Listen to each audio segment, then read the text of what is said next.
जिसको भी चाहे जहन्नम, जिसको भी चाहे जहन्नम से बचाए गौस पाक, जिसको भी चाहे जहन्नम से बचाए गौस पाक, मुस्तफा के साथ में तशरीफ लाए गौस पाक।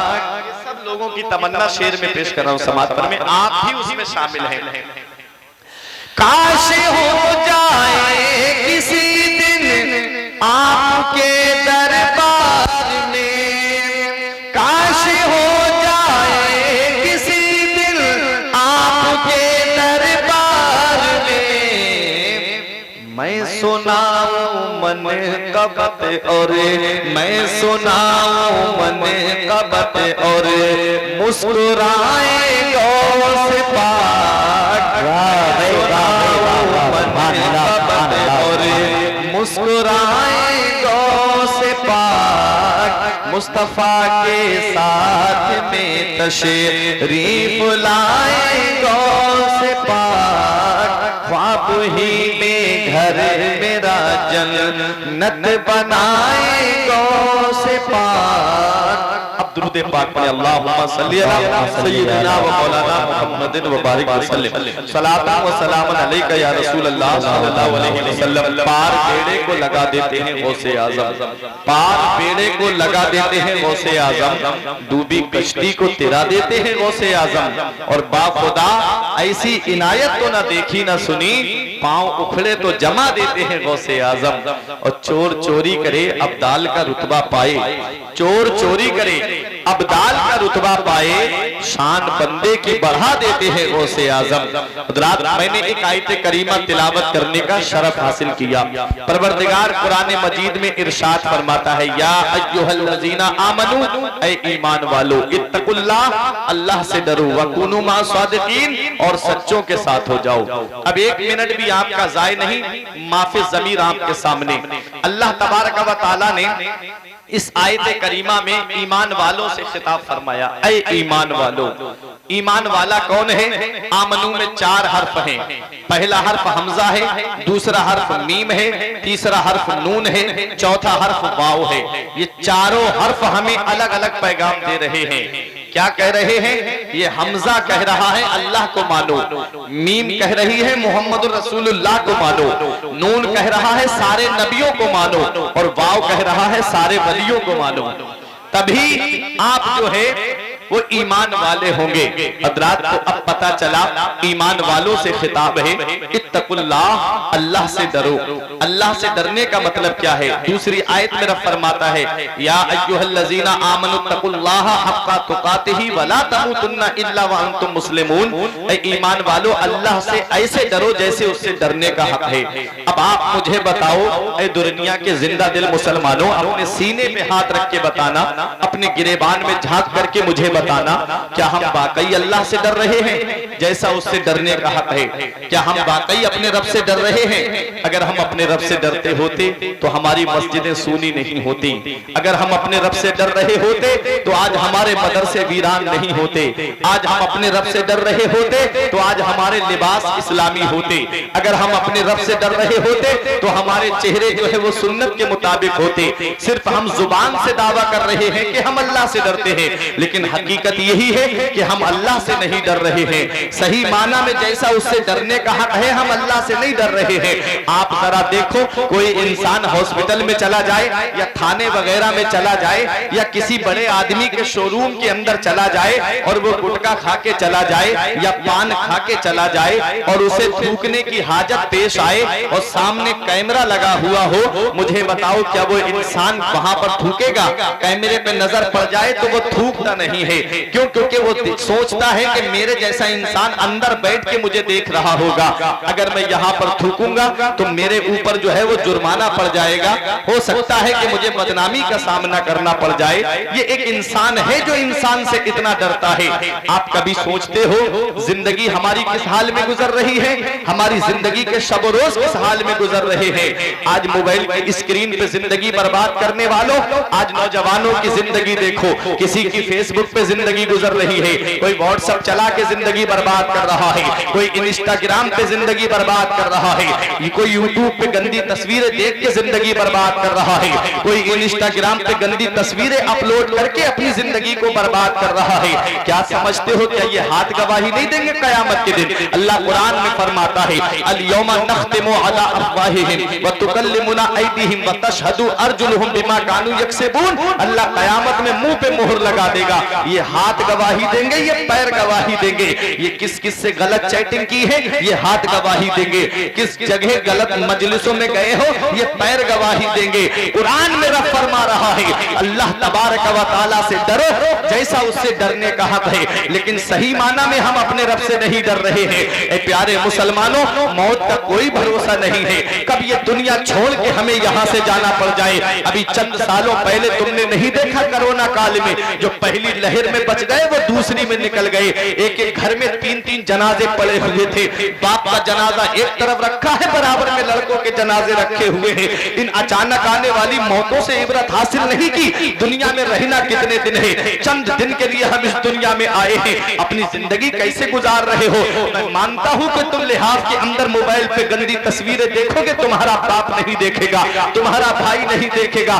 क्या एक बार मुझे ये भी बता दो, क्या तुम्हारा खुदा नहीं देख रहा है? क्या अल्लाह नहीं देख रहा है? क्या मेरा रब तुमको नहीं देख रहा है? क्या माबूद हकीकी तुमको नहीं देख रहा है? जिस रब ने तुमको पैदा किया है, क्या वो रब भी तुमको नहीं देख रहा है? अल्लाह कुरान में फरमाता है नहनु अक़रबु इलैहि मिन हब्लिल वरीद, हम इंसान की शहरक से भी ज्यादा करीब हैं। शहरक किसे कहते हैं? ये गर्दन के अंदर एक नस होती है, जिसको दबा दिया जाए तो इंसान मर जाएगा। अल्लाह फरमाता है मैं उस शहरक से भी ज्यादा इंसान के करीब हूँ। बताओ, जो रब हर जगह मौजूद है, जो रब इंसान की शहरक से भी ज्यादा करीब है, एक इंसान के सामने तो तुम डरते हो। अगर गाड़ी का चालान होने लगे यहाँ पर आपके दुरनिया थाने के बराबर में, पुलिस बाइक की चेकिंग करने लगे, तुम तनहा घर से नहीं जाते, हेलमेट लेकर के जाओगे, कहीं मेरी गाड़ी का चालान न कट जाए, कहीं मेरी गाड़ी की वजह से मुझ पे पेनाल्टी ना पड़ जाए, कहीं मुझे पैसे ना देने पड़ जाए। ये एक इंसान है जो इंसान से इतना डर रहा है। कभी सोचा है तुमने अपने रब से हमें कितना डरना चाहिए? उस माबूद हकीकी से हमें कितना डरना चाहिए? आज हमारे पास तो कोई नेकी नहीं है। अरे जिनको अल्लाह तबारक व तआला ने अपने महबूब के सर के वसीले से जन्नती बना दिया है, जरा उनकी शान भी कभी देख लिया करो। आज हमारी जिंदगी कैसे गुजरती है। और जरा देखो वो उस्मान गनी जिनके बारे में आका ने दुआ की थी, अल्लाह मेरा उस्मान आज के बाद जो भी करे उससे कोई मुआखजा ना हो। गज़वा तबूक के मौके पे जब अपना माल राहे खुदा में लुटाया तो नबी ने उस्मान गनी के लिए दुआ की थी। ये वो उस्मान गनी है जिनके बारे में बताया जाता है कि उस्मान गनी ने 2 मरतबा जन्नत को खरीद लिया है। बताओ, जिसके नाम मकान की रजिस्ट्री हो जाए, जिसके नाम प्लाट की रजिस्ट्री हो जाए, वो सीना तान के कहता है ये मकान मेरा है, वो सीना तान के कहता है ये घर मेरा है, वो सीना तान के कहता है ये जगह मेरी है। लेकिन आओ उस्मान गनी की शान देखो, जिनके बारे में आया कि 2 मरतबा जन्नत को खरीद लिया हो। अल्लाह अकबर, वो राहे खुदा में माल लुटाने वाले थे। जब बीर रोमा खरीदा था तब मेरे आका ने उनके लिए दुआ की, जिनके बारे में आका फरमाते हैं कि मेरा उस्मान जन्नती है। अशराए मुबशरा जो 10 सहाबाए किराम हैं जिनको दुनिया में नबी ने जन्नती होने की बशारत दी, जरा उनकी जिंदगी को देख लो। क्या उनके पास नमाजों की कमी है? क्या उनके पास रोजों की कमी है? क्या उनके पास हज व ज़कात की कमी है? क्या उनके पास सदकात की कमी है? क्या उनके पास नेक अमाल की कमी है? हमारे पास तो कोई नेकी ऐसी नहीं जिस पे सीना तान के कह दे कि इस पे हम बख्शे जाएंगे। नमाजें हमारे पास नहीं, रोजों का सवाब हमारे पास नहीं, ज़कात का सवाब हमारे पास नहीं, हज का सवाब हमारे पास नहीं, नेक अमाल हमारे पास में नहीं है। फिर भी फूले नहीं समा रहे हैं कि हम जन्नत में जाएंगे। अल्लाह कुरान में फरमाता है, अम हसिबतुम अन तदखुलुल जन्नता, क्या तुम ये गुमान करे बैठे हो कि तुम्हें जन्नत में दाखिल कर दिया जाएगा। अल्लाह अकबर। उस्मान गनी की जरा शान देखो, जब जब कब्रिस्तान के करीब से गुजरते, खड़े होके इतना रोते कि आंखों से आंसू टपकने लगते और दाढ़ी भीग जाती, जमीन पे आंसू टपकने लगते। कोई देखने वाला कहता, हुजूर आप तो बख्शे बख्शाए हो, आपको तो दुनिया में जन्नती होने की बशारत मिली है, आप तो वो हो जिसके लिए नबी ने दुआ की है कि उस्मान से कोई पूछताछ न हो। अल्लाह अकबर, आप इतना क्यों रोते हो? तो उस्मान गनी ने एक जुमला कहा था, ऐ दुनिया वालों दिल की तख्ती पे लिख लो, आज कब्रिस्तान में क्रिकेट मैच होता है, कब्रिस्तान के अंदर बैठ के जुआ खेलने वालों, कब्रिस्तान में बैठ करके इधर उधर की बातें करने वालों, कब्रिस्तान में बैठ करके हंसी मजाक और ठट्टे करने वालों, कभी देख लिया करो वहां पर तुमसे ज्यादा हसीन और जमील लेटे हुए हैं, तुमसे ज्यादा मालदार वहां लेटे हुए हैं। जो कहते थे मौलाना कल से नमाज पढ़ने आएंगे, जो कहते थे मौलाना कल से हम आएंगे फजर में, आप हमको देख लेना, लेकिन जी के जी में रह गए अरमान सारे चल बसे। कभी देख लो कब्रिस्तान में जाकर के कैसे कैसे हसीन लेटे हुए हैं, कैसे कैसे दौलत वाले लेटे हुए हैं, कैसे कैसे पैसे वाले लेटे हुए हैं। जो बिल्डिंगों में फख्र करते थे आज वो मनोमिट्टी के नीचे लेटे हुए हैं। कभी सोच लिया करो ये कब्र क्या है। जिनको अल्लाह तबारक व तआला ने दुनिया में जन्नती बनाया है वो कब्र को याद करके रो रहे हैं। हमारे पास तो कोई नेकी नहीं, फिर भी हम फूले नहीं समा रहे हैं। अल्लाह अकबर। कभी गौर किया है तुमने ये कब्र क्या है? ये कब्र रोजाना इंसान से पुकार के कहती है, मेरे ऊपर अकड़ के चलने वाले, मेरे ऊपर सीना तान के चलने वाले, मेरे ऊपर गाड़ियों को दौड़ाने वाले, मेरे ऊपर अपने सीने को तान करके चलने वाले, इतना याद रख, मैं कीड़े मकोड़ों का घर हूँ, मैं तन्हाई का घर हूँ, मैं वहशत का घर हूँ, मैं अकेली कोठरी हूँ। जब मेरे अंदर आए तो रोशनी का इंतजाम करके आना, जब मेरे अंदर आए तो अपने नेक आमाल को साथ में लेकर के आना, जब मेरे अंदर आए तो कीड़े मकोड़ों से हिफाजत का इंतजाम करके आना। अल्लाह अकबर। उस कब्र की काली कोठरी को याद कर लिया करो। एक दिन मैं अपने घर पे बैठा हुआ था, मगरिब और इशा के दरमियान का मामला था, अचानक से लाइट चली गई और जब लाइट गई तो अंधेरा हो गया, तन्हाई थी, अकेलेपन की वजह से मैं डरने लगा, अंधेरा हुआ, मुझे खौफ लाहिक हुआ। मैंने सोचा फुरकान यहाँ तेरे वालिद भी बैठे हैं, यहाँ तेरी वालिदा भी बैठी है, यहाँ तो भाई भी मौजूद है, आवाज देगा अभी भाई मदद को आ जाएंगे, आवाज देगा अभी वालिद मदद को आ जाएंगे, आवाज देगा अभी तेरे घर वाले तेरे सामने खड़े हो जाएंगे। काली कोठरी को याद कर ले, जहाँ बाप मिट्टी के नीचे बेटे को दफन करके चला आएगा, जहाँ बेटा बाप को मिट्टी के नीचे दफन करके चला आएगा, जहाँ भाई भाई को दफन करके चला आएगा, दोस्त दोस्त को दफन करके चला आएगा, पड़ोसी पड़ोसी को दफन करके चला आएगा। उस काली कोठरी में कौन है जो हमारे काम आएगा? उस काली कोठरी में कौन है जो हमारी मदद करेगा? ऐ दुनिया के जिंदा दिल मुसलमानों, जहाँ बाप साथ छोड़ देता है, जहाँ भाई साथ छोड़ देते हैं, जहाँ मामू साथ छोड़ देता है, जहाँ खालू साथ छोड़ देता है, जहाँ पर भांजे साथ छोड़ देते हैं, जहाँ पर साले साथ छोड़ देते हैं, जहाँ बहनोई साथ छोड़ देते हैं, अरे जहाँ पर रिश्तेदार साथ छोड़ देते हैं, वहाँ कोई और काम नहीं आता है, मदीने वाला मुस्तफा काम आता है। वाह भाई वाह, नारे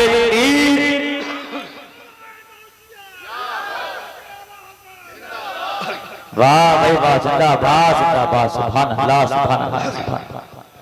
इसी को मेरा इमाम कहता है, कब्र में लहराएंगे ता हश्र चश्मे नूर के, कब्र में लहराएंगे ता हश्र चश्मे नूर के, जलवा फरमा होगी जब तलअत रसूलुल्लाह की, कब्र में सरकार आए तो मैं कदमों पे गिरूं, कब्र में सरकार आए तो मैं कदमों पे गिरूं, गर फरिश्ते मुझे उठाएं तो मैं उनसे यूं कहूं, अब तो पाए नाज से मैं, ऐ फरिश्तों क्यों उठूं, मर के आया हूं यहाँ इस दिन रुबा के वास्ते, मैं तो कब्र में जो आया हूं, मौत ने मेरे ऊपर ये एहसान कर दिया कि पूरी जिंदगी नबी पे सलाम पढ़ते रहे, पूरी जिंदगी नबी पे दुरूद पढ़ते रहे, नबी का दीदार ना हो सका। मौत ने मेरे ऊपर ये एहसान कर दिया कि जैसे ही मैं कब्र में पहुंचा हूं मुझे मदीने वाले मुस्तफा का दीदार हो गया।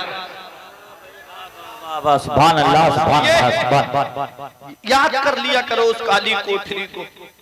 जनाजा रहबरी करता है पीछे चलने वालों की, जनाजा रहबरी करता है, पीछे चलने वालों की दिखाता है उन्हें रास्ता जो रास्ता भूल बैठे हैं। भूल गए, हम भूल गए। अभी चंद दिन गुजरे कोरोना को गए हुए, भूल गए। हल्का सा झटका दिया मेरे रब ने, हल्का सा झटका। और अभी चंद दिन पहले एक हला चला, हल्का सा जमीन क्या हिली, लोगों को खुदा याद आया। कौम है बस ये अपनी मस्ती में है, मोबाइल चलाने से फुर्सत नहीं, यूट्यूब चलाने से फुर्सत नहीं। अरे मेरे अजीजों, मैं तो एक चीज ये सोच में पड़ गया कि 2.5 घंटे की फिल्म बैठ के देख ले रहा है, 15 मिनट मस्जिद में लग रहे हैं, नहीं जाएगा, नहीं जाएगा नमाज पढ़ने, नहीं पढ़ेगा नमाज। और सबसे पहला सवाल कयामत में नमाज का होगा। जो सवाल पहले है उसी में 0। क्या होगा आगे? इसी को आला हजरत ने कहा था, उनको रहमाए तो आए वरना, उनको रहमाए तो आए वरना, वो करीम मां रहे क्या होना है, छुप के लोगों से किए जिसके गुनाह वो खबरदार है क्या होना है। हाय दूर जाना है रहा दिल थोड़ा, मत पे क्या मार है क्या होना है। हाय बिगड़ी तो कहां आखर नाव, ऐन मझधार है क्या होना है। आज मोबाइल पे गंदी तस्वीरें देख करके, आज मोबाइल पे गंदी फिल्में देख करके ये आंखें इस लायक नहीं रही कि वहां नबी का दीदार होना है, वहां गौसे आजम का दीदार होना है, वहां गरीब नवाज के सामने पेश होना है, वहां आला हजरत का दीदार करना है। मेरा इमाम कहता है कल तो दीदार का दिन है और यहाँ, कल तो दीदार का दिन है और यहाँ आंख बेकार है क्या होना है। अल्लाह अकबर। अपनी आंखों को पाकीज़ा कर लो प्यारे मुसलमानों। ये आंखों की रोशनी बड़ी कीमती रोशनी है। जिसकी आंखों से ये रोशनी छिन गई है, आप उससे पूछो ये आंखें कितनी कीमती है। प्यारे मुसलमानों, पूरी जिंदगी की दौलत देने के लिए तैयार है इंसान की आंखों की रोशनी मिल जाए, लेकिन नहीं तुम्हारे पास आंखों की रोशनी है। कब तक ऐसे जिंदगी गुजारते रहोगे? कुछ पैगाम लेके जाया करो जलसों से, सिर्फ हंसी मजाक के लिए ना आया करो, बल्कि देखो जलसे होते क्यों है। कमेटी वालों ने कितनी मेहनत से इस प्रोग्राम को सजाया होगा, सुबह से लगे होंगे इसको डेकोरेशन में, कब से परेशान होंगे फोन करते करते कि हजरत कहां तक आ गए, कहां तक आ गए। ये पूछते पूछते कभी सोच लिया करो फिर ये जलसे होते क्यों है। तहजीब की जात बिगड़ जाती है, उसे संवारने के लिए जलसे होते हैं। मस्जिद का शिकम नमाजियों की गिजा से खाली हो जाता है, तो नमाजियों की तादाद में इजाफा करने के लिए जलसे हुआ करते हैं। लोग रमजान शरीफ के रोजे नहीं रखते तो उनकी फजीलत बता करके रोजे रखने का शौक दिलाने के लिए जलसे हुआ करते हैं। अरे जब लोग मालिक के निसाब होने के बावजूद अपने माल की ज़कात नहीं देते हैं, तो ज़कात ना देने में कितना बड़ा गुनाह है ये बताने के लिए जलसे हुआ करते हैं। झूठ बोलने में कितना बड़ा गुनाह है, इसकी क्या सजा है ये बताने के लिए जलसे हुआ करते हैं। आज हम गौसे आजम का जिक्र सुनने आए हैं। करामतें तो बहुत सुनते रहते हो गौसे आजम की, कभी सीरत देख लो गौसे आजम की। अभी सिर्फ मैं इत्तकुल्लाह पे बोल रहा हूँ, इतना याद रखो अल्लाह से डरो। हम अल्लाह से नहीं डर रहे हैं। आज वो मेरे आका की हदीस पाक आज हमारी निगाहों के सामने है। रियाज़ुस सालिहीन में मैंने हदीस पढ़ी, आका फरमाते हैं, ये उलमाए किराम तशरीफ फरमाए, आका ने फरमाया मेरी उम्मत पर एक वक्त ऐसा आएगा कि वो सुबह को मोमिन होंगे तो शाम को काफिर हो जाएंगे, शाम को मोमिन होंगे तो सुबह को काफिर हो जाएंगे। ऐ दुनिया के नौजवानों, सुनो आज मेरी ये तकरीर को और दिल की तख्ती पर लिख करके ले जाना। क्या आज हम उस दौर से नहीं गुजर रहे? ऐसे ऐसे कुफरिया गाने चल रहे हैं जिनको मेरा भाई शौक से गाता हुआ जा रहा है, कार में गाने बज रहे हैं, बराबर में गाता हुआ जा रहा है, मोटरसाइकिल चला रहा है, कान में ब्लूटूथ लगी है, ईयरफोन लगी हुई है, वो कुफरिया गाने गाता हुआ चला जा रहा है। मुझे एक बार अपने दिल पे हाथ रख के ये बता दे, तू गाने सुनता जा रहा है, रात को तूने मोबाइल सामने रख लिया तकिए से लगा करके और फिल्म देख रहा है, कुफरिया गाने उसमें है, कुफरिया बातें उसके अंदर है, और इसी हाल में तू सो गया। मुझे बता, आंख कब्र के अंदर जाकर खुली तो कौन है जो तेरे काम आएगा? ये गाने सुनते हुए दुनिया से चले गए और आंख कब्र में खुली तो कौन आए काम आएगा? मैंने ऐसे ऐसे हादसे रोड पे होते हुए देखे हैं। अरे चंद दिनों की बात है, इसी दुनिया के करीब भी तो एक हादसा बहुत बड़ा हुआ था। प्यारे मुसलमानों, ऐसे ऐसे हादसे मैंने देखे कि अच्छा रास्ते से गुजर रहा था, इसी हाईवे की बात है जो रामपुर वाला जो हाईवे है, कि एक साइड से रोड जाम था और दूसरी साइड से ट्रैफिक चल रहा था। लड़के लड़की वाले उस लड़के को देख के चले गए। उस दिन उसके माँ बाप देखने जा रहे थे, एयरफोन कान में लगी, ब्लूटूथ कान में लगी। अल्लाह अकबर, गाड़ी तेज दौड़ा के एटीएम से पैसे निकालने जा रहा था। ट्रक से ओवरटेक किया, सामने से दूसरा ट्रक आया। ट्रक के पहिए के नीचे जब उसकी गर्दन का हिस्सा आया ना, तो ये आंखों की पुतलियां रोड पे टहल रही थी, रोड पे। अब मुझे बताओ, गाने सुनते हुए दुनिया से चले गए तो क्या होगा कब्र के अंदर? कभी कब्र की काली कोठरी को याद नहीं किया तुमने? रहना कितने दिन है इस दुनिया में? कैसे कैसे जवान दुनिया से चले गए, कैसे कैसे हट्टा कट्टा नौजवान जिनकी सेहत का जवाब नहीं था, जो नाश करते थे अपनी सेहत पे, कब्रिस्तान में लेटे तमन्नाएं कर रहे, मौला काश एक बार और भेज दे, कभी सजदे से सर नहीं उठाएंगे। तुम्हारे पास जिंदगी की सांसें थी, तुम्हारे पास तो जिंदगी की डोर चल रही है, तुमको तो अपने रब की इबादत करनी चाहिए थी। एक ईसाई मुफक्किर ने कहा था कि मुसलमान जिस दिन फजर की नमाज में ऐसे जमा होने लगा जैसे जुमे में और ईद की नमाज में जमा होता है, फिर उसे हुकूमत करने से कोई रोक नहीं सकता। नारे तकबीर, नारे रिसालत, नारे गौसियत, मसलके आला हजरत, फैजाने गौसे आजम, नारे तकबीर। गौसे आजम का जिक्र सुनने आए हो, सीखो गौसे आजम की सीरत से हमें पैगाम क्या मिला। करामतें मैं बहुत सुना सकता हूँ आपको, लेकिन आज करामत नहीं सुनाऊंगा, गौसे आजम की सीरत बताऊंगा कि पैगाम क्या दिया है मेरे गौसे आजम ने, क्या दर्स दिया है हमें गौसे आजम ने, क्या सबक दिया है हमें गौसे आजम ने। तुम तो ये सोचते हो ना, मेरे किसी भोले भाले भाई ने कह दिया कि जब तक हिंदुस्तान में गरीब नवाज है मुसलमानों का कुछ नहीं होगा। हाँ हाँ, मैं मानता हूँ अल्लाह ने गरीब नवाज को ये पावर, ये इख्तियार दिया है कि वो चाहे तो पूरे हिंदुस्तान को अपने कटोरे के अंदर संभाले। लेकिन कभी तुमने इस पे भी गौर किया है, बगदाद की तारीख को भी उठा के देखा है, जब हिलाकू खान ने कसम खाई थी कि तब तक चैन से नहीं बैठूंगा जब तक मुसलमानों की गर्दनें काट के उनके सरों का मीनार नहीं बना दूंगा और आखिरी खोपड़ी में जाकर के शराब पीऊंगा। तारीख बताती है जब हिलाकू खान की फौज बगदाद को तबाह करने के लिए आ रही थी, तो हिलाकू खान की फौज को देख के बगदाद वाले अल्लाह के वली की बारगाह में गए, हुजूर बचा दीजिए, हिलाकू खां की फौज आ रही है। अल्लाह के वली कटोरा पलट देते, बगदाद छुप जाता, वो ढूंढते रहते लेकिन बगदाद नजर नहीं आता। फिर उसके बाद हिलाकू खां की फौज दोबारा आई, फिर लोग अल्लाह के वली की बारगाह में आए, हुजूर बचा लीजिए, हिलाकू खां की फौज आ रही है। अल्लाह के वली ने फिर कटोरा पलट दिया, बगदाद छुप गया लोगों की निगाहों से। तीसरी मर्तबा फिर फौज आई, हिलाकू खां ने भेजा, लेकिन लोग फिर आए अल्लाह के वली की बारगाह में, हुजूर हिलाकू खां की फौज हमें बर्बाद करने आ रही है। आपने फिर कटोरा पलट दिया, बगदाद छुप गया उन लोगों की निगाह से। अल्लाह अकबर। चौथी मर्तबा हिलाकू खां बोला मैं खुद चलता हूं तुम्हारे साथ में, देखता हूं बगदाद मिलता कैसे नहीं है। जब हिलाकू खां फौज के साथ आ रहा था, तारीख देखो उठा करके, तुम सोचते हो मुसलमानों का कुछ नहीं होगा। आज किसी महकमे में तुम्हारी सुनवाई नहीं, पुलिस महकमे में जाओ तो कोई बात करने के लिए तैयार नहीं, बैंक में जाओ तो दाढ़ी टोपी वालों को हिकारत की निगाह से देख करके एक तरफ खड़ा कर दिया जाता है, डाक खाने में जाओ तो कोई तुम्हारी पूछगछ नहीं। क्यों नहीं है? कभी गौर किया तुमने? वो कौम जो सरदार थी, वो कौम जो हुकूमत करने वाली थी, वो कौम जिसका नाम इज्जत से लिया जाता था, वो कौम मुसलमान की कि ईसाई औरतें अपने बच्चों से कहती थी, रोते थे, बच्चों चुप हो जाओ वरना मुसलमान आ जाएंगे। ये धाक बैठी हुई थी मुसलमानों की। लेकिन आज मुसलमान जलील क्यों है? आज मुसलमान रुसवा क्यों है? तो सबसे बड़ी इसकी वजह मैं ये बता दूं, आज मुसलमान आपस में बट गया, आज हम बिरादरियों में बटे, आज हम सिलसिलों में बटे, आज बांट दिया बिरादरी को, ये खासाब है, ये अंसारी है, ये अरबी है, ये मंसूरी है, बांट दिया आज मुसलमानों को बिरादरी में। इस कमजोरी का फायदा हमारे गैरों ने उठा लिया। अरे तुम तो मुसलमान थे, तुम तो एक नबी के मानने वाले थे, तुम तो एक खुदा के मानने वाले थे, फिर तुम आपस में बट गए। अगर मैं तुमसे एक बात ये पूछ लूं कि तुम मुझे सीना तान के ये बता दो कि तुम जो हो कौन सी बिरादरी के हो, वो कहेगा मौलाना हम तो खासाब हैं। मैं कहूंगा जरा परदादा से ऊपर का मामला बता कि कौन सी बिरादरी के थे, वो नहीं बता पाएगा। लेकिन नारे रिसालत, नारे गौसियत, मसलके आला हजरत, शायर मुल्क हिंदुस्तान भाई राशिद रजा मरकजी, नारे तकबीर। नारे रिसालत मुफ्ती फुरकान रजा मंजरी जिंदाबाद सुभान अल्लाह सुभान अल्लाह जिंदाबाद। माशाअल्लाह शायर इस्लाम राशिद रजा मरकजी की आमद हो चुकी है। बस मेरे बाद उन्हीं को आप समाअत करेंगे।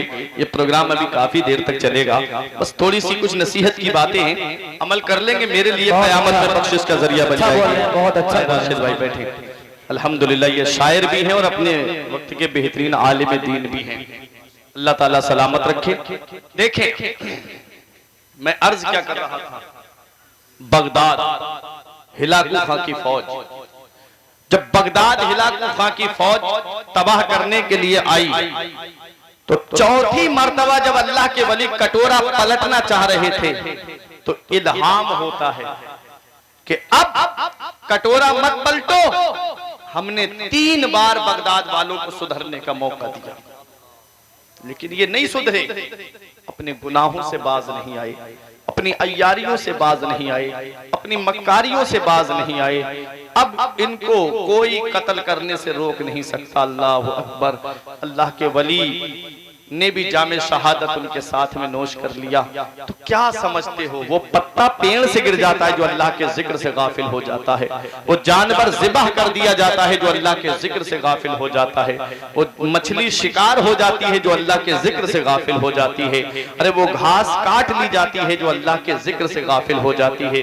तुम 5 वक्त की नमाज गायब कर दो, तुम्हारे ऊपर मुसीबतें ना आए, परेशानियां ना आए, ऐसा कैसे हो सकता है? अल्लाह कुरान में फरमाता है वला वला तहज़नु व अंतुमुल आलौना इन कुंतुम मोमिनीन। गम मत करो, सुस्ती मत उठाओ, तुम ही बुलंद रहोगे बशर्त के तुम मुसलमान बन जाओ, बशर्त के तुम मोमिन बन जाओ। एक बार अपने सीने पे हाथ रख के मुझे बता दो, क्या हम मोमिन बने, क्या हम मुसलमान बने? नबी फरमाते हैं मोमिन की तारीफ करते हुए, मुसलमान की तारीफ करते हुए आका फरमाते हैं अल मुस्लिमु मन सलिमल मुस्लिमून मिन लिसानिही व यदी। मुसलमान वो है जिसके हाथ से और जुबान से दूसरे मुसलमान महफूज रहे। बताओ कि आज हमसे हमारा भाई महफूज है? आज हम अपने भाइयों को जुबान से गाली देते हैं, हाथ से तकलीफ पहुंचाते हैं, पैर से तकलीफ पहुंचाते हैं। आका फरमाते हैं मोमिन मोमिन के लिए बुनियाद में लगी हुई ईंट की तरह है, एक ईंट दूसरी ईंट को मजबूत करती है।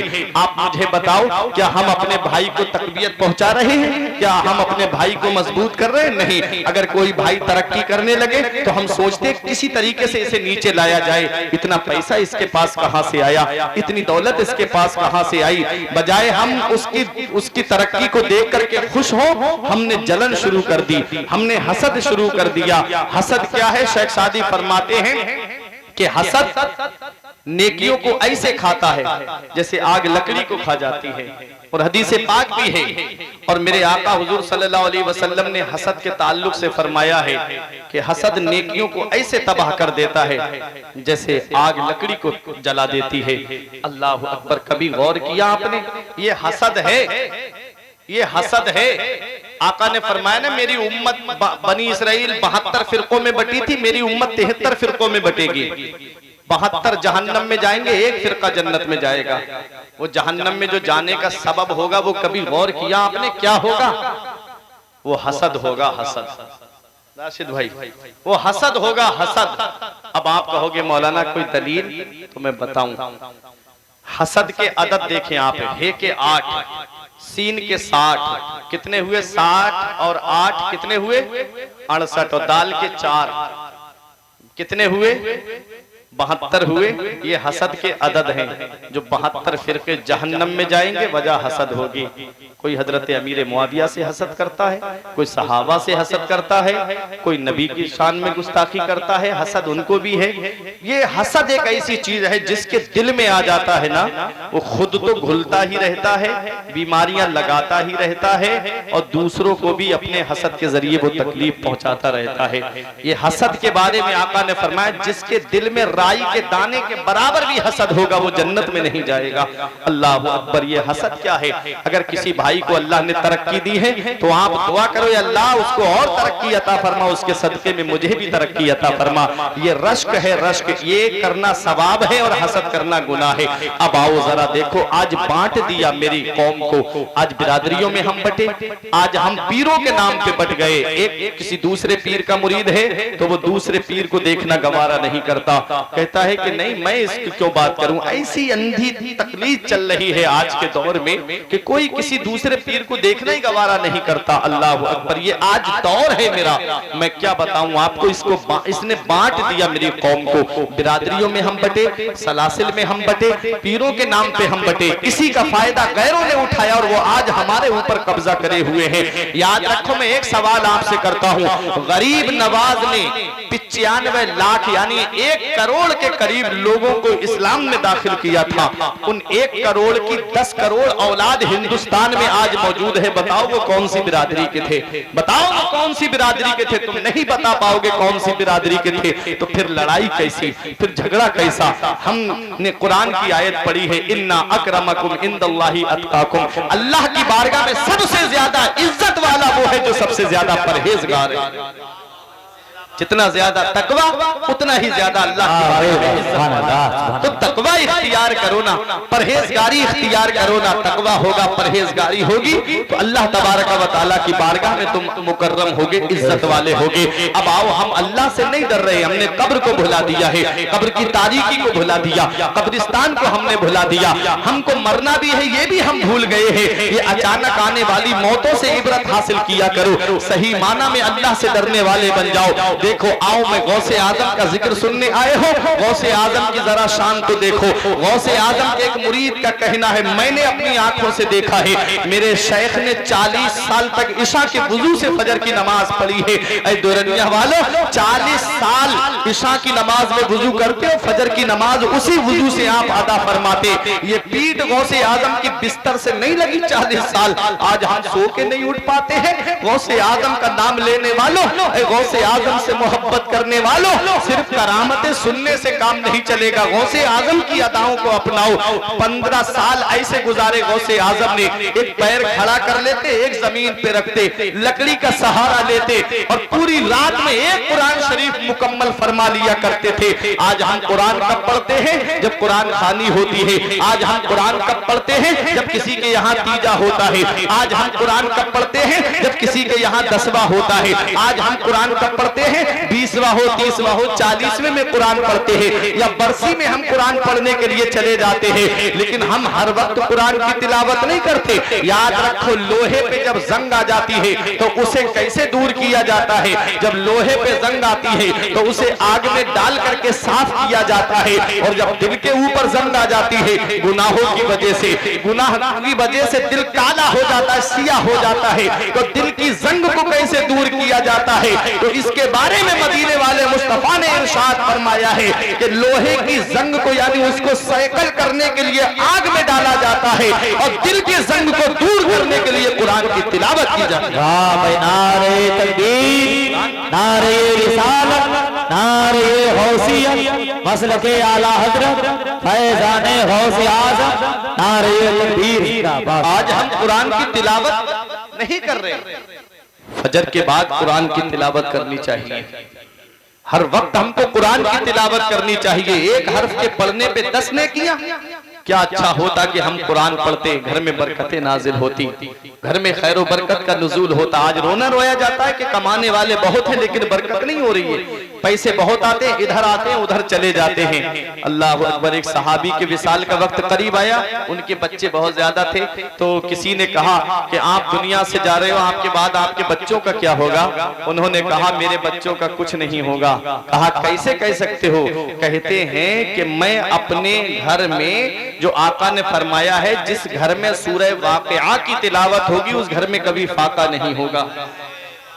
मैं रोजाना शाम को अपने घर में सूरह वाक़िआ पढ़ता हूं। मेरा ईमान है, मैं जानता हूं जो आका ने फरमा दिया वो हक है कौले मोहम्मद कौले खुदा, फरमान न बदला जाएगा, बदलेगा जमाना लाख मगर कुरान न बदला जाएगा। तो प्यारे मुसलमानों, अल्लाह ने कुरान में फरमाया या अय्युहल्लज़ीना आमनुत्तकुल्लाह, ऐ ईमान वालों अल्लाह से डरो, वकूनू मअस्सादिकीन, और सच्चों के साथ हो जाओ। अब आओ गौसे आजम का जिक्र सुनने वालों। गौसे आजम 15 साल कुरान की तिलावत कर रहे हैं, एक पैर खड़ा करके। आप 10 मिनट खड़े नहीं हो सकते एक पैर खड़ा करके, लेकिन गौसे आजम की शान देखो। ये गौसे आजम है कि पूरी जिंदगी अल्लाह की इबादत में गुजार दी गौसे आजम ने। और गौसे आजम रजी अल्लाह तआला अन्हु ने इल्म इल्म दीन हासिल किया है। तारीख बताती है गौसे आजम ने 18 साल तक कस्बा जीलान के कुर्बो जवार में तालीम हासिल की और 18 साल के बाद आप जब मदरसे से पढ़ के आ रहे थे, बैल की पूंछ पकड़ी, बैल इंसानी आवाज में कहता है, अब्दुल कादिर तुम्हें अल्लाह ने खेलने के लिए पैदा नहीं किया है, तुम्हें किसी और काम के लिए पैदा किया है। जब आप अपने मकान की छत पे चढ़े, शेख अब्दुल हक मुहद्दिस देहलवी ने लिखा है कि गौसे आजम के सामने से पर्दे हट गए और आप कस्बा जीलान में खड़े होकर के काबे का दीदार कर रहे थे। वहीं से मैदान अराफात को साफ देख रहे थे। नीचे आए, अम्मी से कहा, अम्मी अब इजाजत दे दो, मैं इल्म हासिल करने के लिए बगदाद जाना चाहता हूँ, मजीद हुसूल इल्म के लिए बगदाद जाना चाहता हूँ। मुझे बताओ गौसे आजम जब मादरजाद वली हैं, गौसे आजम जब पैदाइशी वली हैं, तो उन्हें पढ़ने की क्या जरूरत थी, उन्हें तालीम हासिल करने की क्या जरूरत थी? तो सुनो प्यारे मुसलमानों, सरदारी इल्म से मिलती है, बुलंद रुतबा इल्म से मिलता है, बुलंद मकाम इल्म से मिलता है,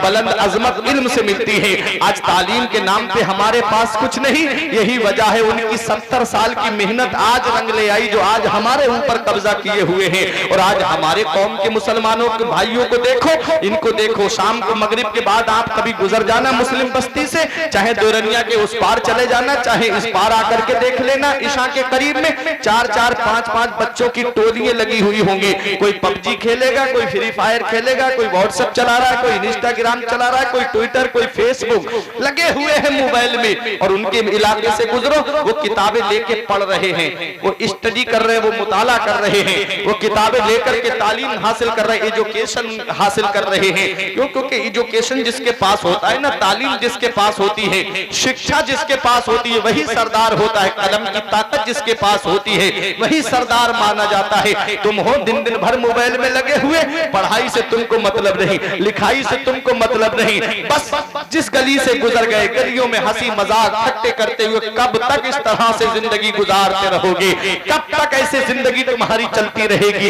एक दिन आने वाला है। इतना याद रखना, जो मैंने कहा था ना कि जो कौम अपने असलाफ की तारीफ को भुला देती है, उसका नाम सफाए हस्ती से मिटा दिया जाता है। तुम फूले नहीं समा रहे हो। हाँ हाँ, मैं मानता हूँ बुजुर्गाने दीन का आस्ताना जब तक हिंदुस्तान में है, बुजुर्गाने दीन चाहे तो हिफाजत पल भर में तुम्हारी फरमा ले, लेकिन तुम नमाजें ना पढ़ो, रोजे ना रखो, शरीयत के दायरे में तुम्हारा वजूद नहीं है, तो फिर बताओ ये अल्लाह वाले कैसे तुम्हारे काम आएंगे? क्या तुमने इनकी अदाओं को अपनाया? क्या तुम इनके बताए तरीके पे चले? क्या तुम इनके बताए रास्ते पे चले? गौसे आजम की मोहब्बत का दम भरने वालों, देखो गौसे आजम ने कस्बा जीलान के कुर्बो जवार में तालीम हासिल की, उसके बाद आप बगदाद इल्म हासिल करने जा रहे हैं। अल्लाह अकबर, ये गौसे आजम है। फरमाते दौरान तालिबे इल्मी मैंने जितनी परेशानियों का सामना किया है, मेरे गौसे आजम के जरा अक़वाल को आप देखें तो सही। गौसे आजम ने हरी सब्जियां खा करके गुजारा किया, दरख्तों के पत्ते खा करके गुजारा किया,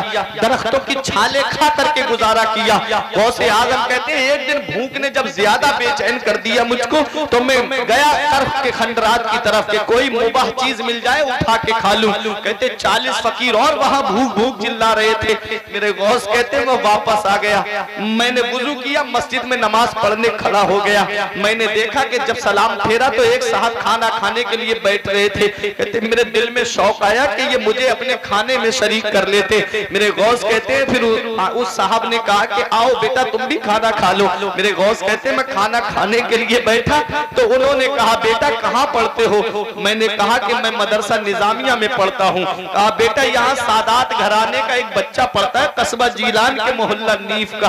कहा क्या नाम है? कहा उसका नाम अब्दुल कादिर है। कहा क्या काम है? कहा मैं उसको कई दिन से ढूंढ रहा हूँ लेकिन वो बच्चा मुझे नहीं मिला। कहते क्या काम है? कहा मैं जब आ रहा था तो उसकी माँ ने मुझे थोड़ा सा सोना दे के कहा था ये मेरा बेटा बगदाद में तालीम हासिल कर रहा है, मेरा बेटा बगदाद में इल्म हासिल कर रहा है, मेरे बेटे को ये दे देना उसके खर्च में काम आएंगे। अल्लाह अकबर। वो कहते मेरे पास जो पैसे थे वो खत्म हो गए, अब मेरे पास कुछ नकद नहीं बचा तो मैंने उसका सोना बेच के थोड़ा सा ये सामान खाने का सामान लेकर आया हूँ। काश वो बच्चा मुझे मिल जाता तो मैं उससे माफी मांग लेता जो मैंने खर्च कर दिया है उसकी, और जो बचा है उसकी अमानत उसको दे देता। मेरे गौस पाक ने फरमाया जिस बच्चे को तुम ढूंढ रहे हो वो अब्दुल कादिर मैं ही हूँ। उसने कहा बेटा माफ कर देना, मैंने तुम्हारे सोने में से थोड़ा सा बेच दिया है। मेरे गौस ने फरमाया कोई बात नहीं। देखो ये गौसे आजम का दिल है कि खाने की तरफ माइल भी होता है तो अपने ही खाने की तरफ माइल होता है। ये गौसे आजम है। जरा सोचो तो सही, गौसे पाक रजी अल्लाह ताला अन्हु को जो सोना मिला अपने पास नहीं रखा। वो जो फकीर करख के खंडरात में भूख भूख चिल्ला रहे थे, खाना खरीद करके उन फकीरों को जाकर के खिला दिया। ये गौसे आजम है। आप सोचते हो गौसे आजम बनते कैसे है? गौसे आजम ऐसे नहीं बन जाते। मेरे गौस फरमाते दरस्तुल इल्म हत्ता सिर तो कुतुबा, मैंने इल्म हासिल किया है, अल्लाह ने मुझे कुतुब बना दिया। भाई बना रे तकबीर, नारे रिसालत, नारे गौसियत, मसलके आला हजरत फैज़ाने गौसे आजम, नारे तकबीर जिंदाबाद सुभान अल्लाह। इल्म हासिल करो और अपनी औलाद को इल्म हासिल कराओ। वो गौसे आजम की वालिदा जिसने अपने सीने पे औलाद की जुदाई का पत्थर रख लिया, लेकिन गौसे आजम को रोका नहीं। जिनकी उम्र 80 साल के करीब हो गई है और गौसे आजम की उम्र 18 साल के करीब हो गई है, माँ ने ये नहीं कहा मेरे लाल तू अब मुझे छोड़ के जा रहा है, जब बुढ़ापे में मुझे तेरी सपोर्ट की जरूरत है, जब मुझे तेरे सहारे की जरूरत है, जब मुझे तेरी सपोर्ट की जरूरत है, अब तू मुझे बुढ़ापे में छोड़ के जा रहा है। ये नहीं कहा गौसे आजम की वालिदा ने। हालांकि माँ चाहती तो अपने पास में रोक लेती। माँ कहती बेटा मुझे छोड़ के क्यों जा रहा है, मैं बुढ़ापे की दहलीज पे हूँ, मेरी तीमारदारी कौन करेगा, मेरे लाल मेरी मिजाज कुर्सी कौन करेगा, मेरे लाल मुझको जो है वो जरूरत के सामान मुहैया कौन कराएगा, तो अब मुझे छोड़ के जा रहा है। ये नहीं कहा गौसे आजम की वालिदा ने, बल्कि इल्म हासिल करने के लिए बगदाद भेज दिया। नहीं तो माँ के 3 एहसान ऐसे हैं प्यारे मुसलमानों कि औलाद पूरी जिंदगी माँ की खिदमत करती रहे तब भी उन एहसानों का बदला नहीं चुका सकती। पहला एहसान ये है माँ का कि वो 9 महीने अपने शिकम में रखती है। कितनी परेशानियों का सामना करना पड़ता है, कितनी दिक्कतों का सामना करना पड़ता है। ये मोबाइल चलाने वाली औलाद क्या जाने माँ बाप की अजमत को, जिसको आज मोबाइल चलाने से फुर्सत नहीं मिलती, जिसे आज व्हाट्सएप चलाने से फुर्सत नहीं मिलती। बाप बराबर में बैठा है चारपाई पे, ये बैठा है बराबर में चारपाई पे, ये मोबाइल में लगा हुआ है। बाप इंतजार कर रहा है, काश मेरा बेटा मुझसे 4 बातें कर लेता, काश मेरा बेटा मुझसे चंद बातें कर लेता, लेकिन बेटा है कि अपनी रवा रवी में लगा हुआ है। आज जिस बाप से तू बात करना पसंद नहीं करता, एक दिन आएगा जिस दिन वो साया तेरे सर से उड़ जाएगा, उस दिन तू चिराग लेके भी ढूंढेगा तो बाप जैसा प्यार करने वाली शख्सियतें नहीं मिलेंगी, माँ जैसी मोहब्बत करने वाली शख्सियतें नहीं मिलेंगी। ये माँ बाप अल्लाह की इतनी बड़ी नेमत है, इसका पता तब चलता है जब ये साए हमारे सर से उड़ जाते हैं। फिर चिराग लेके भी ढूंढोगे तो माँ बाप जैसा प्यार करने वाली शख्सियतें नहीं मिलेंगी। 3 एहसान ऐसे हैं आका फरमाते कि औलाद पूरी जिंदगी माँ की खिदमत करे तब भी उन एहसानों का बदला नहीं चुका सकती। पहला एहसान ये है कि वो 9 महीने अपने शिकम में रखती है। दूसरा एहसान माँ का ये है कि वो औलाद को जन्म देती है। कि बाज औरतों का बच्चे की पैदाइश के वक्त में इंतकाल हो जाता है, लेकिन माँ तो माँ है। जब औलाद को जन्म देती है बराबर में लाकर लिटाया जाता है बेटे को, तो माँ सारी तकलीफें भूल जाती है, सारी परेशानियां भूल जाती है, सारी दिक्कतें भूल जाती है। मेरा बेटा सलामत है तो मुझे कोई तकलीफ नहीं, मेरा लाल सलामत है तो मुझे कोई परेशानी नहीं। और तीसरा एहसान माँ का ये है कि वो 2 साल तक अपना खूने जिगर औलाद को दूध की शक्ल में पिलाती है। ये 3 एहसान ऐसे हैं माँ के कि औलाद पूरी जिंदगी माँ की खिदमत करे तब भी इन एहसानों का बदला नहीं चुका सकती। एक सहाबी ने अर्ज किया था आका मैंने अपनी माँ को, माजूर माँ को अपने कांधे पर या पीठ पर बिठा करके काबे का तवाफ कराया है, हज कराया है, क्या मैंने अपनी माँ के एहसानों का बदला चुका दिया? आका ने फरमाया तेरी पैदाइश के वक्त में जो तेरी माँ को दर्द उठे थे उन दर्दों में से एक दर्द का बदला तूने अभी नहीं चुकाया है। तो बताओ औलाद पूरी जिंदगी माँ की खिदमत करती रहे तब भी एहसानों का बदला नहीं चुका सकती। ये माँ बाप है अल्लाह की अजीम नेमत है। इसका पता तब चलता है जब आदमी खुद बाप बनता है, जब खुद की औलाद होती है ना तब पता चलता है कि बाप क्या होता है, तब पता चलता है कि बाप क्या है और माँ क्या है। जब खुद की औलाद को कोई तकलीफ हो जाए, रात की जो बात है मैं आपको अपनी बताता हूँ, मैं पूरी रात नहीं सो पाया बच्चे के बुखार की वजह से, मैं बैठ के गुजारता रहा। मैं सोच में पड़ गया कि यार एक आज हम हैं कि अपनी औलाद के लिए बैठ के गुजार रहे जबकि इतना इंतजाम और इंतजाम है। आज तो सवारियों का भी इंतजाम है, अगर कोई तकलीफ तबीयत खराब होती है तो बरेली हम बहुत जल्दी पहुंच जाएंगे। कभी 30-35 साल पीछे पलट के जाके देखो कि माँ बाप ने तुम्हारे लिए क्या किया होगा जब तुम बचपन में होगे। जैसे आज हम अपनी औलाद के लिए परेशान होते हैं, ऐसे ही हमारे माँ बाप भी हमारे लिए बचपन में तड़पे होंगे। ऐसी शिद्दत के जाड़े में जब कोहरा होता है, माँ अपनी चादर अपने बेटे को उड़ा देती है कि मेरा बेटा चादर ठंड में जो है उसको सर्दी न लगने पाए, उसे ठंड न लगने पाए, और खुद ऐसे ठिठुरती हुई चली जाती है। ये एहसान भी हम भूल गए माँ का। बाप ने अपनी छतरी को है आगे कर दिया, मेरा बेटा न भीग पाए बारिश में, खुद भीगता हुआ चला गया। मैंने वो भी इमेजें देखी थी कि बाप साइकिल पे बिठा के पानी अपनी औलाद को पार करा रहा है, उसे नहीं भीगने दे रहा है, खुद भीगता जा रहा है। अपना छाता औलाद के ऊपर कर दिया कि मेरी औलाद न भीगे, मैं भीग जाऊं, कोई फर्क नहीं पड़ता। ये कुर्बानियां सब भुला दी आज इस औलाद ने। 4 पैसे क्या कमाने लगे, घर में नई नवेली दुल्हन के कदम क्या आ गए। इसने माँ बाप का बिस्तर घर से बाहर कर दिया, खुद के बच्चे एयर कंडीशनर रूम में रहे, खुद के कमरे में एसी लगा है और खुद के कमरे में जाड़ों में हीटर का इंतजाम है। माँ बाप है कि तीनों झोपड़ियों में रह के अपनी जिंदगी के शबो रोज गुजार रहे। ईद के दिन तुम्हारे बच्चे सिवई खाएं और वो तुम्हारे बच्चों का चेहरा देखे, बकरा ईद के दिन तुम्हारे बच्चे गोश्त खाएं और वो तुम्हारे बच्चों का चेहरा देखे। तुम क्या इसी दिन के लिए माँ बाप ने औलाद को जवान किया था? क्या इसी दिन के लिए माँ बाप ने औलाद को पाला था? कौन सा मुंह लेके जाओगे महबूबे तावर के सामने, कौन सा चेहरा लेकर के जाओगे शाफ़े महशर के सामने? ये दुनिया चंद दिन की है। मौलाना रूम फरमाते हैं पहली मोहब्बत है माँ बाप की जो दुनिया में बदला मांगती है। अगर तुम अपने माँ बाप के साथ भलाई करोगे तो तुम्हारी औलाद तुम्हारे साथ भलाई करेगी। अगर तुमने अपने माँ बाप के साथ भलाई नहीं की तो ये उम्मीद मत रखना कि बुढ़ापे में तेरी औलाद तेरा सहारा बन जाएगी। आज की औलाद कहती है कि माँ बाप ने किया क्या है, ये तो हर माँ बाप का फर्ज है मकान बना के देना, उनके लिए खाने पीने का सामान ला करके देना। हाँ हाँ मैं जानता हूँ तू कहता है बाप ने किया क्या है। अरे देख लिया करो कभी रात में 3-4 बजे रोड पे दुरनिया के जाकर के अड्डे पे देख लिया करो। ये 3 बजे रात में ऑटो लेके खड़ा होने वाला ये एक बाप है जो जान को हथेली पे रख के खड़ा हुआ है। तुम तो बिस्तर में लिहाफ के अंदर मुंह करके आराम से सो रहे, वो 3 बजे ऑटो लेकर के आ गया ताकि पैसे जमा हो जाए, मेरी औलाद की तालीम में काम आएंगे, मेरी औलाद की पढ़ाई लिखाई में काम आएंगे, मेरी औलाद की जिंदगी आगे सुकून से गुजर जाएगी। ये टुक टुक चलाने वाला एक बाप है, ये ऑटो चलाने वाला एक बाप है। जहां तुम आयशो आराम में बैठे हुए हो वो 3 मंजिल पे सर पे ईंटें लेकर के चढ़ रहा है। शिद्दत की गर्मी में ये एक बाप है। फलों का ठेला लगाने वाला ये एक बाप है जो पूरे दिन शिद्दत की गर्मी में खड़ा रहता है ताकि 4 पैसे जमा हो जाए, मेरा बेटा पढ़ लिख जाए और आला डिग्री हासिल कर ले, उसे मेरी तरह पल्ला न ढोना पड़े, उसे मेरी तरह खेतों में फावड़ा न चलाना पड़े, उसे मेरी तरह जो है वो ठेले पे खड़े होकर के मजदूरी न करनी पड़े। ये एक बाप है जो औलाद के लिए क्या नहीं करता है।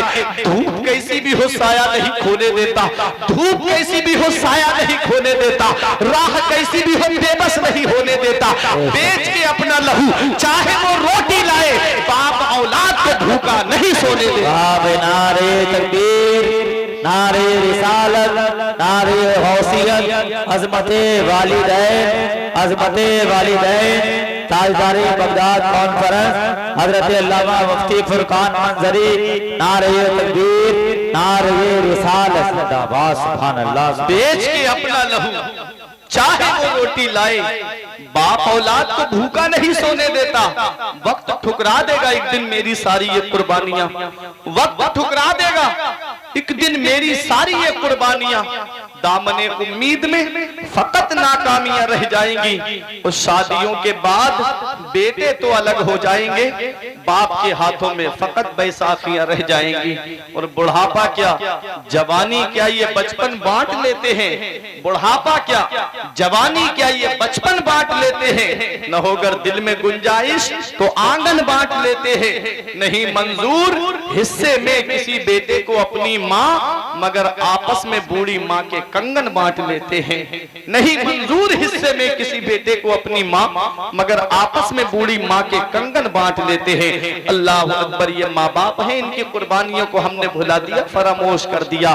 लेकिन माँ के 3 एहसान ऐसे हैं कि पूरी जिंदगी औलाद माँ की खिदमत करती रहे, तब भी उन एहसानों का बदला नहीं चुका सकती। आओ देखो, मैं एक रिवायत आपको सुनाऊं, फिर अपनी तकरीर को मैं खत्म करूं, वक्त ज्यादा होता जा रहा है। हज़रात देखें, मेरे आका की बारगाह में यमन के नौजवान सहाबी आए थे। कहां? मदीने शरीफ में आए थे। वो मदीने की सरजमीन जिसके बारे में आका फरमाते हैं, जिससे हो सके कि वो मदीने में मरे तो वो मदीने ही में मरे, क्योंकि जो मदीने में मरेगा मैं उसकी शफाअत करूंगा। वो मदीने की सरजमीन जिसके बारे में मेरा इमाम कहता है, तैबा में मर के ठंडे चले जाओ आंखें बंद, सीधी सड़क ये शहर शफाअत नगर की है। वो मदीने की सरजमीन जिसके बारे में आका फरमाते हैं, मदीने की मिट्टी में शिफा है। अल्लामा हसन कहते हैं, न हो आराम जिस बीमार को सारे जमाने से, उठा ले जाए थोड़ी खाक उनके आस्ताने से। वो मदीने की सरजमीन पे सहाबी रसूल आए हैं, अर्ज करते हैं, आका अब मैं आपकी बारगाह में आ गया हूँ, वापस नहीं जाऊंगा यमन। आका ने इरशाद फरमाया, हल लका अबवाया, क्या तुम्हारे माँ बाप जिंदा हैं? क्या तुम्हारे माँ बाप हयात हैं? अर्ज किया, हाँ या रसूल अल्लाह, माँ बाप जिंदा हैं। आका ने फरमाया, क्या इजाजत लेके आए हो? क्या पूछ के आए हो उनसे? कहा, हाँ या रसूल अल्लाह, मैं पूछ के आया हूँ। ये उन बेटों के लिए पैगाम है हदीस पाक में जो माँ बाप को छोड़ करके अपनी जिंदगी उनकी बगैर मर्जी, बगैर इजाजत के अलग बसाने की कोशिश करते हैं। माँ बाप हैं कि टीनों में रह के जिंदगी गुजार रहे हैं, और बेटा है आलीशान बिल्डिंग में रह रहा है। रहेगा जरूर, अगर माँ बाप खुश नहीं है तो उस बिल्डिंग में भी सुकून नहीं मिलेगा, चाहे कितने भी नरम गद्दों पे सो जाओ। कि ये पहली मोहब्बत माँ बाप की है जो दुनिया में बदला मांगती है। सहाबी रसूल कहते हैं, आका इजाजत लेके आया हूँ, पूछ के आया हूँ। फरमाया, क्या ये बताया कि अब वापस नहीं आऊंगा मदीने शरीफ से? कहा, हाँ या रसूल अल्लाह, ये बताया मैंने उनसे। कहा था कि अब जितनी जिंदगी बची है आका के कदमों में गुजारूंगा, इंतकाल हो गया तो मेरा मदफन मदीने में बनेगा, वापस नहीं आऊंगा। आका फरमाते हैं, जब तुमने ये कहा था कि अब मैं वापस नहीं आऊंगा तो माँ बाप की हालत कैसी थी? दुनिया वालों सुनो, कहते हैं हालत बताओ। तो उन सहाबी ने अर्ज किया, या रसूल अल्लाह, जब मैंने ये कहा ना माँ बाप से कि अब उनका बेटा वापस नहीं आएगा, तो मेरे माँ बाप गले लग के फूट फूट करके रो रहे थे, फूट फूट करके रो रहे थे। हदीस पाक में है, आका जलाल में उठे, इरशाद फरमाया, इरजि इलैहिमा फअदहिकहुमा कमा अबकैतहुमा। ए मेरे सहाबी, वापस चले जाओ, जहां से आए हो वहीं चले जाओ, और जैसे माँ बाप को रुला के आए हो वैसे उन्हें हंसा दो, वो यमन में खुश हो जाएंगे। तेरा नबी तुझसे मदीने में राजी हो जाएगा, तेरा नबी तुझसे मदीने में राजी हो जाएगा। 11वीं शरीफ के महीने में 10-10 देगे बनवाने वालों, अगर माँ बाप राजी नहीं है तो बगदाद के गौसे आजम तुम्हारे काम नहीं आएंगे।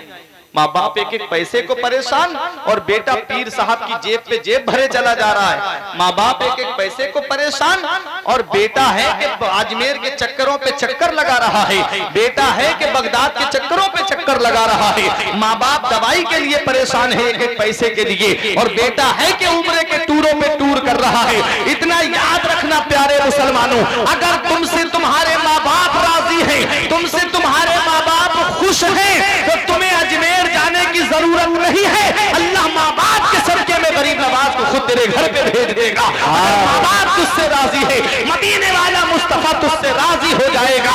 आका इरशाद फरमाते हैं, इरजी इलैहिमा फअदहिकहुमा कमा अबकैतहुमा। ए मेरे सहाबी, वापस चले जाओ, और माँ बाप को जैसे रुला के आए हो वैसे उन्हें खुश कर दो, वो यमन में खुश हो जाएंगे। तेरा नबी तुझसे मदीने में राजी हो जाएगा, तेरा नबी तुझसे मदीने में खुश हो जाएगा।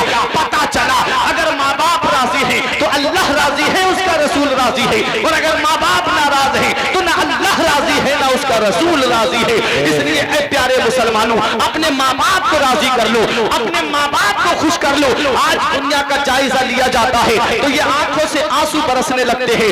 ऐसे ऐसे नौजवान निकल के आएंगे, अभी शबे बारात आने वाली है ना चंद महीनों के बाद में, तब देखना आप फेसबुक पे, व्हाट्सएप पे खबरें आएंगी कि मेरी गलती माफ कर देना, शबे बारात आने वाली है। अल्लाह उनको माफ नहीं फरमाता है जो एक दूसरे से नाराजगी रखते हैं। मेरे नौजवान भाई, तू उनसे माफी मांग रहा है जो तुझे पहचानते तक नहीं, तू उनसे माफी मांग रहा है जो तुझे जानते तक नहीं। घर में बाप नाराज बैठा है, घर में भाई नाराज बैठा है, घर में ताऊ नाराज बैठा है, घर में चचा नाराज बैठा है, घर में पास में पड़ोसी नाराज है, पड़ोसियों को तकलीफ देना, माँ बाप के ऊपर जुल्म सितम करना, भाइयों को सताना, ये तेरा तुर्राए इम्तियाज बन गया है। अल्लाह अकबर। माफी उनसे मांगी जा रही है जो तुझे पहचानते तक नहीं।